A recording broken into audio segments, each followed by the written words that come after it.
Hi friends, நான் உங்கள் சந்தானம் பேசுகிறேன். நல்லா இருக்கீங்களா? ஸ்ரீபெரும்புத்தூரில் இருக்கோம். ஸ்ரீபெரும்புத்தூரில் இருங்காட்டுக்கோட்டையில் வில்லேஜில் இருக்கோம்.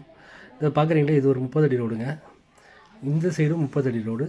இப்போ நம்ம லேண்டு இருக்கிறது 30 அடி ரோடு தாங்க. லேண்டுக்கு சைட்லேயும் 30 அடி ரோடு. இந்த லேண்டு சேல்ஸுக்கு வந்திருக்கு 13,000 ஸ்கொயர் ஃபீட்டுங்க. சுற்றியும் கம்பெனிங்க. இருங்காட்டுக்கோட்டை வில்லேஜ்லேயே இருக்குங்க. இது வந்து சென்னை பெங்களூர் ஹைவேலேருந்து கரெக்டாக 900 மீட்ரு. சென்னை பெங்களூர் எக்ஸ்பிரஸ் ஹைவேலேருந்து கரெக்டாக 1 கிலோமீட்டருங்க இந்த இடம். ஹுண்டாய் கார் ஃபேக்ட்ரி பக்கத்துலேயே வரும். இருங்காட்டுக்கோட்டை வில்லேஜில் இருக்குங்க. 3 பக்கம் ரோடு, 3 பக்கமும் 30 அடி ரோடு நடுவில் இருக்குது. மொத்தம் 13,000 ஸ்கொயர் ஃபீட்டு. தேவைப்படுறதுன்னு கால் பண்ணுங்கள். இதோடைய விலை பார்த்தீங்கன்னாக்கா 1,600 சொல்கிறாங்க பெர் ஸ்கொயர் ஃபீட்டு. இருங்காட்டுக்கோட்டைங்க, இருங்காட்டுக்கோட்டை வில்லேஜ்லேயே இருக்குது. மொத்தம் 13,000 ஸ்கொயர் ஃபீட்டு. இதோடைய விலை பார்த்தீங்கன்னாக்கா 1,600 சொல்கிறாங்க பெர் ஸ்கொயர் ஃபீட்டு. தேவைப்படுறதுன்னு கால் பண்ணுங்கள். நன்றி.